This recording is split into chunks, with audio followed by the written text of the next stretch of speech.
The fourth floor, which is where um, the experts believe the fire started, suffered such intense burning that it resulted in what's called flashover. The gases build up, they rise up to the ceiling, and where you have a room with a fire, now you have a room on fire. And so that whole fourth floor became engulfed in flames and what they call full area or full room involvement.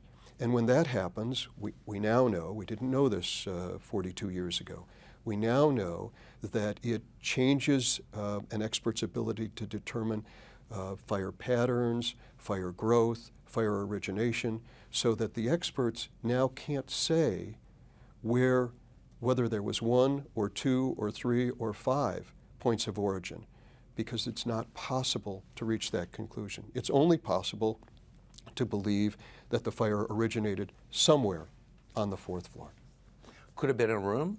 It could have been, but I think that seems unlikely based upon a number of factors that the experts considered. Most likely on the north end of the north-south hallway of the fourth floor. This was a hotel that was constructed in the 1920s, I think, had no sprinkler system. The carpet was flammable. By the way, subsequent to this hotel fire, regulations with respect to commercial carpeting changed, and now commercial carpeting is all fire resistant. But at the time, the carpet was flammable. The carpet went up the wall about 18 inches. There was wood batten. There was a vinyl covering on the ceiling that was affixed to the ceiling with a glue that was flammable. There were wooden chairs in the hallway. The doors were wood. There was a heavy, what the experts would call a heavy fuel load in the hallway. It was a fire trap.